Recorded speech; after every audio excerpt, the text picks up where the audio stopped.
Mi nombre es Mildred Taylor, y 3 días después de que me informaran de la desaparición de mi marido, me dijeron que abandonara a mi propia familia. Estábamos en la oficina del abogado, el aire denso con el hedor de la piel vieja y el silencio que hacía que la garganta se me cerrara. Mi hijo Wade no dejaba de moverse en su asiento como un niño atrapado en un examen, mientras que su esposa Sloane cruzaba las piernas rompiendo el delicado velo de su vestido de alta costura. Aún vestía el atuendo negro del funeral sin haber tenido tiempo para llorar como se debe. El abogado, el señor Kent, comenzó a leer el testamento de Libby con esa voz monótona ensayada que hacía que cada palabra pareciera un peso insoportable. A mi querida esposa Mildred le dejo la propiedad en Millstone Ridge. Nene Manil. Antes de que pudiera continuar, Sloane soltó un suspiro de desesperación. «Por Dios», murmuró. «Solo quédate con ese lugar abandonado y vete a vivir tus últimos años pretendiendo ser una pionera». Wade no dijo nada, ni una palabra en mi defensa. Ese era el hijo que cuando nací se me entregó en silencio, con su cuerpo tibio, ahora sentado ahí, con las manos abiertas mudo. El resto de la herencia de Levi, nuestra casa. Las cuentas bancarias, las inversiones fueron repartidos entre Wade y Sloane. Cuando terminó, Sloane se recostó en su silla y me miró con una mirada que jamás olvidaré. «Supongo que esto lo resuelve todo», dijo dulcemente. «Toma tu montaña y vete a vivir sola allí. Tal vez la soledad te haga reflexionar sobre todo lo que hiciste mal como madre». No argumenté. No lloré, solo murmuré un entiendo y me marché con la bolsa apretada contra mi pecho. Pensaban que me enviarían sin nada, pero una semana después descubriría algo en el desván de esa llamada propiedad que cambiaría mi vida por completo. Algo que haría que mi teléfono sonara 62 veces, aunque no tenía intención de contestar. El viaje de regreso desde la oficina del abogado fue en completo silencio, salvo por el sonido de las ruedas contra el pavimento y la guerra silenciosa que libraba en mi interior. El dolor y la traición no gritan, susurran en las costillas, se instalan detrás de los ojos y hacen que todo lo demás se vea ajeno. Wade no ofreció acompañarme hasta el coche. Ni siquiera levantó la mirada cuando pasé junto a él. Sloane me despidió con un gesto como si yo fuera una camarera a la que ya no necesitaban. La oía en mi cabeza una y otra vez. Tal vez el aislamiento te ayude a reflexionar sobre en qué fallaste como madre. Como si me estuviera yo haciendo un favor. 40 años. Eso es lo que estuve a su lado. A través de despidos, cirugías, facturas impagas y cumpleaños olvidados. Yo era el pegamento, la que se aseguraba de que hubiera regalos de Navidad, aunque no pudiéramos permitirnos comprarlos. La que hacía turnos dobles en el restaurante para que Wade pudiera ponerse los brackets y tener una oportunidad decente de ir a la universidad. Pero ahora era una carga con un rancho. Cuando llegué a casa entré por la puerta principal sabiendo que sería la última vez. La casa aún olía a la colonia de Levi sándalo y café, y el sonido de su último suspiro seguía flotando en los rincones de nuestra habitación. Ya no pertenecía aquí, al menos no en sus ojos. Empaqué sola. Nadie ofreció su ayuda, ni llamadas de Wade, ni visitas de los nietos. Sloane había dejado muy claro que no era bienvenida en su versión del futuro. Empaqué recuerdos como si fueran sobras. Fotos mantas cosidas a mano, el reloj viejo de la pared de la cocina. Cosas que nadie más quería. Sloane las había llamado desorden. Cuando arranqué de la entrada el coche lleno de cajas y polvo, vi a Sloane observándome desde la ventana del piso de arriba. No estaba triste ni arrepentida, se veía satisfecha. Ese fue el momento en que dejé de llorar. No porque no estuviera herida, sino porque comprendí algo nuevo. No solo me habían borrado del testamento, me habían borrado de la historia. Pero lo que no sabían es que a veces el final que te dan no es el que mantienes. A veces solo es el comienzo de algo completamente diferente. El camino hacia Millstone Ridge no era más que gravilla maleza y baches tan profundos que podían tragarse una rueda. No había ido al rancho en años. Libby lo heredó de su abuelo, pero nunca quiso saber mucho de él. Demasiado trabajo, solía decir. Demasiados fantasmas. En aquel entonces, pensé que se refería al pasado. Nunca imaginé que hablaba en serio.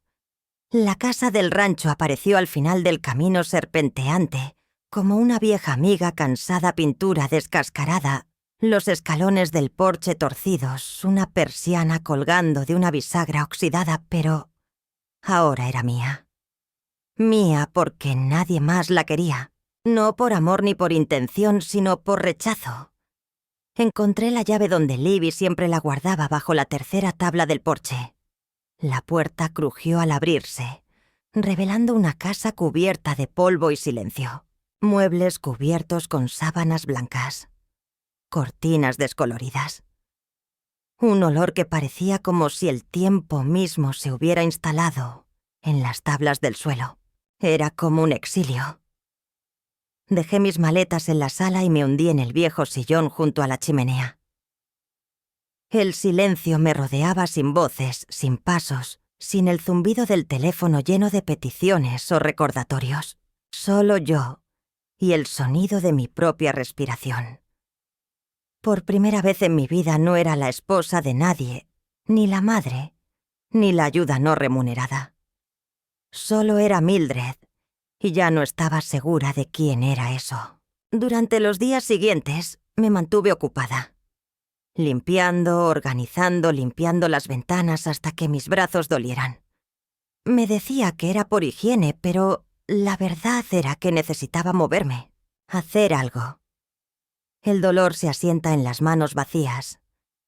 En la cocina encontré una tabla floja en la despensa. Detrás de ella había una pequeña caja metálica. Dentro había cartas viejas escritas a mano amarillentas, por el paso del tiempo atadas con cuerda. El nombre firmado al final de cada una de ellas me hizo respirar hondo. Elina.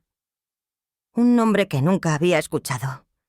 También había mapas, notas, fotografías y algo más que lo cambiaría todo. Pero aún no lo sabía. Esa noche me quedé fuera en el porche mirando la tierra sobre la que me habían echado. Pensaban que me habían enterrado. No sabían que estaba de pie sobre algo poderoso. Algo que habían pasado por alto durante generaciones. La caja que encontré detrás de la tabla de la despensa no estaba solo llena de cartas. Estaba llena de secretos.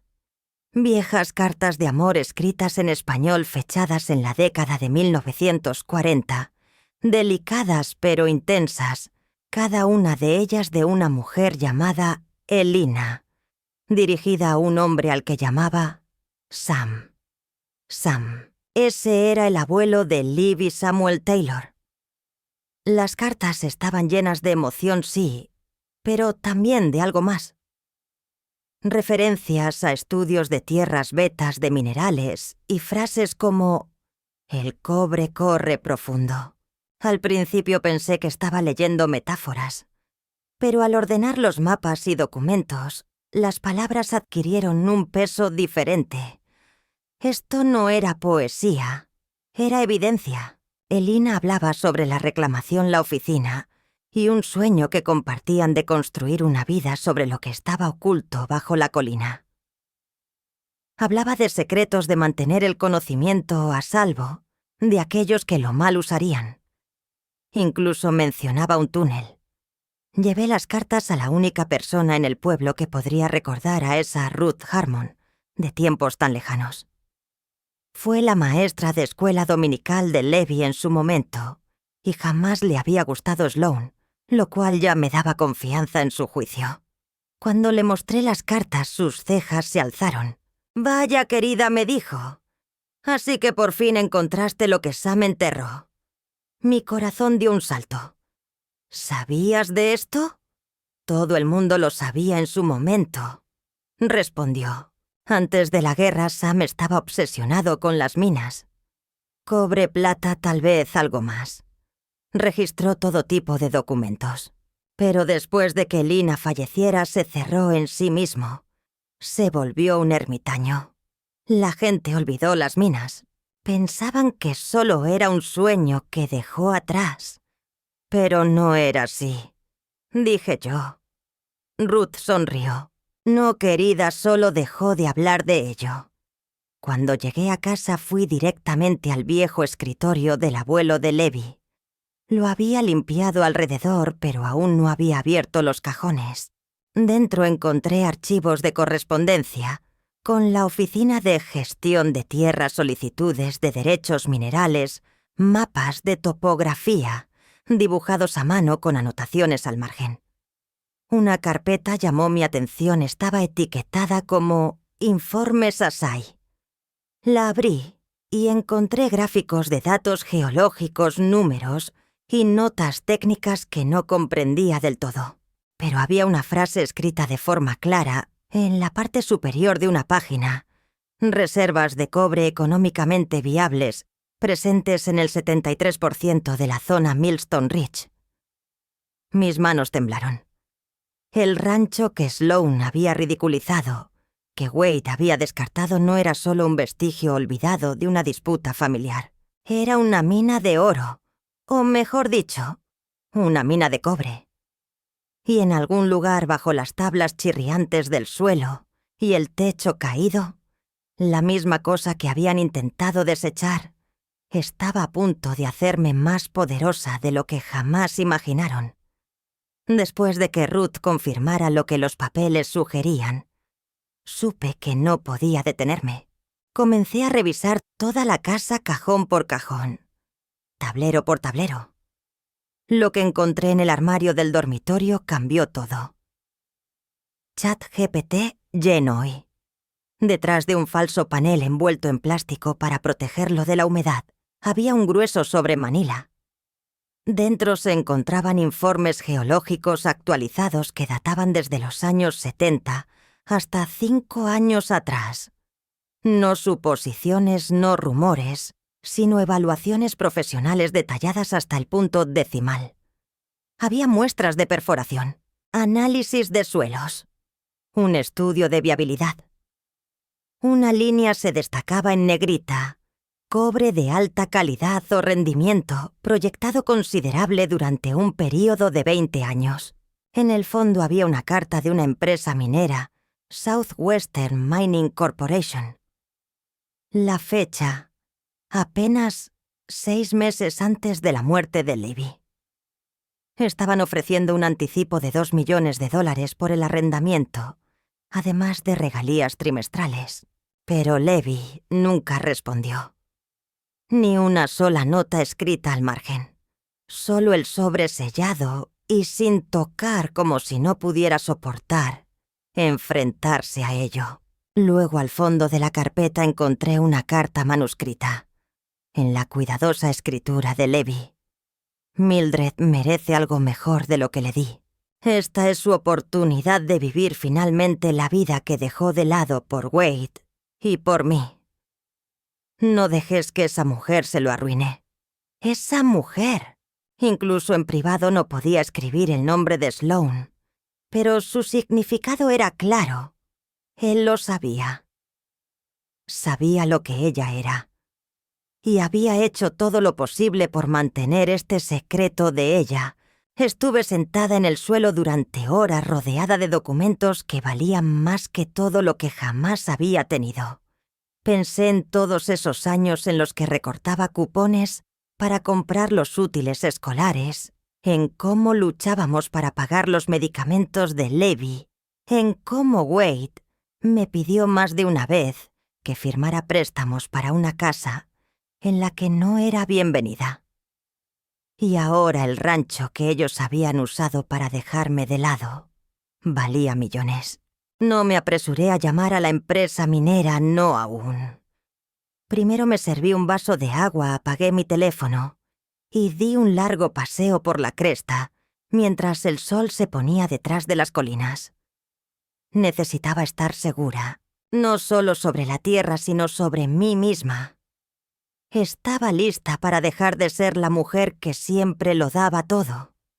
Cuando llegué al viejo molino de viento, la respuesta fue clara. Sí, había terminado de pedir permiso. Era hora de tomar el poder que nunca supe que tenía y hacer algo con él. Las llamadas empezaron antes de que siquiera tomara una decisión. Primero fue Wade su nombre, iluminando mi pantalla como una advertencia, luego Sloane, luego Wade, otra vez. No contesté, no porque no quisiera, sino porque finalmente entendí algo. El silencio es poderoso cuando te han ignorado durante años. Al principio no dejaron mensajes de voz, solo llamadas perdidas. Luego llegaron los mensajes Sloane preguntando si me había instalado bien Wade, preguntando si necesitaba algo del pueblo. Su repentino interés se sentía como perfume sobre la podredumbre. Y luego la verdad. Un mensaje de Wade, su voz tensa. «Hey, mamá, hemos tenido un pequeño contratiempo financiero. Los impuestos de propiedad subieron y bueno, Sloane quiere remodelar la cocina. Nos preguntábamos si podrías ayudarnos solo a corto plazo. Tal vez 50.000. 50.000. Como si fuera calderilla. Como si no fuera casi el doble de lo que ganaba en un año trabajando de camarera cuando lo criaba sola. No respondí. No hasta la mañana siguiente, cuando el sol comenzaba a elevarse sobre las colinas y los papeles estaban esparcidos sobre la mesa de la cocina. El contrato de arrendamiento de Southwestern Mining descansaba junto a una taza de café recién hecho. Tomé el teléfono y por fin devolví la llamada a Wade. Contestó al primer tono. «Mamá, gracias a Dios hemos intentado ponernos en contacto contigo». «Lo sé», le respondí. «He estado ocupada. Mira, quizá dijimos cosas que no queríamos. Sloane, me estaba molesta, todos lo estábamos. La pérdida de papá nos afectó mucho. Ella me dijo que me pusiera a hacer de granjera. Le dije tranquilamente que había fracasado como madre». «Eso no es dolor, Wade. Eso es crueldad». Guardó silencio. Ella no lo quiso decir así. ¿Cómo lo quiso decir entonces? Otra pausa. Luego, «Mamá, ¿qué quieres que te diga? Que estábamos equivocados. Que te hicimos daño». «Está bien, lo siento, ella también lo siente. Pero no lo suficiente como para dejar de pedirme dinero». Su voz se volvió más baja. «Estamos en una situación difícil». Dejé que eso flotara en el aire antes de preguntar. «Wade, ¿eres feliz?» La pregunta pareció sorprenderlo. «¿Qué? Con ella, con cómo están las cosas», vaciló. «Es que ella tiene estándares altos». Esa es una forma de decirlo. «Mamá, ¿de qué va todo esto?» Me incliné hacia adelante, mi voz firme. «Va sobre el contrato de minería. Lo he firmado. Y para el próximo mes tendré más dinero que el que tu padre y yo ganamos en toda nuestra vida». Silencio. «¿En serio?» «Lo estoy». De repente su tono cambió. Comenzó a hablar de fusionar propiedades, compartir inversiones, construirme un apartamento sobre el garaje para que estuviera cerca de los nietos. Sonreí no por alegría, sino por claridad. Hace 3 semanas me echaste como si fuera basura. Ahora ese rancho vale millones. Y de repente quieres que esté cerca de nuevo. Mamá, solo queremos lo mejor para todos. No, Wade, lo que quieres es lo mejor para ustedes. Pero ya no soy tu plan de respaldo. Ya no soy tu red de seguridad silenciosa. Si quieres una relación conmigo, empieza con respeto, no con necesidad. Y con eso colgué. Por primera vez no por dolor, sino por poder. El contrato se firmó una fresca mañana de jueves. Llevaba un traje de pantalón azul marino que no había tenido 2 semanas antes, comprado en un viaje a la ciudad, específicamente para esta reunión. En la firma de abogados de Wells Harman, me senté frente a Patricia Wells, una abogada especializada en derechos minerales con ojos agudos y un tono firme. Revisó cada cláusula del contrato con Southwestern Mining, cada calendario de regalías, cada cláusula sobre el uso de la tierra y los derechos de terminación. «Este es un acuerdo muy favorable, señora Taylor», dijo deslizándome la última página. «Está en una posición fuerte. Cuando firmé mi nombre no solo estamparon un acuerdo, cerré un capítulo. Una vida de autosacrificio, de ser callada, de hacerme pequeña para que otros pudieran brillar. Salí de esa oficina como propietaria de tierras empresaria y, lo más importante, como mi propia persona. En 2 semanas, $4 millones cayeron en mi cuenta. Las regalías trimestrales comenzarían pronto. Contraté a un asesor financiero. Pagué las deudas médicas pendientes de Libby, hice una donación al refugio de mujeres local y luego conduje de regreso a Millstone Ridge, con víveres en el asiento trasero y una paz en mi pecho que no había sentido en décadas. Renové la casa lentamente con intención. Las vigas originales permanecieron. La vieja chimenea siguió intacta. Pero ahora había ventanas de bajo consumo, paneles solares en el techo, nueva fontanería, internet rápido y un rincón de lectura con vistas a la cresta. Tomé un curso de fotografía y comencé a documentar las estaciones que cambiaban. Compré botas de senderismo. Realicé excursiones de un día a pueblos cercanos. Me apunté a un curso de geología solo para entender la tierra que pisaba y lo que siempre había tenido de valor. Wade seguía llamando, su tono había cambiado, ya no tan desesperado, sino más reflexivo. Me contó que Sloane se había ido, que los niños me extrañaban, que él estaba en terapia, aprendiendo sobre los límites. No me apresuré a responder, pero cuando me llamó solo para contarme que Emma había ingresado en el cuadro de honor, devolví la llamada. Porque ya no sentía rencor ni enojo. Estaba libre. Por primera vez en mi vida vivía no para los demás, sino para mí misma. Y en esa libertad silenciosa, descubrí algo mucho más valioso que el cobre. Me descubrí a mí misma. 6 meses después, cada mañana me siento en el porche de mi casa con una taza de café fuerte, mientras el amanecer se extiende por las colinas de Millstone Ridge. La mina de cobre zumbando suavemente a lo lejos, pero la verdadera transformación ocurrió por encima de la tierra justo aquí en mí. Ya no soy la mujer que salió llorando de la oficina del abogado. Ya no soy la madre que esperaba migajas de cariño de su propia familia. Soy Mildred Taylor, propietaria de tierras, abuela, superviviente y por fin autora de mi propia historia. Si alguna vez te has sentido descartada, menospreciada o ignorada por las personas a las que diste todo, solo debes saber que tu historia no tiene que terminar en silencio. A veces la mayor venganza es simplemente vivir la vida que amas a tu manera. Si esta historia te ha tocado, deja un comentario abajo y comparte tu experiencia.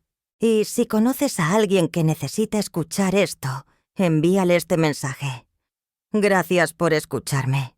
Nos vemos en el porche.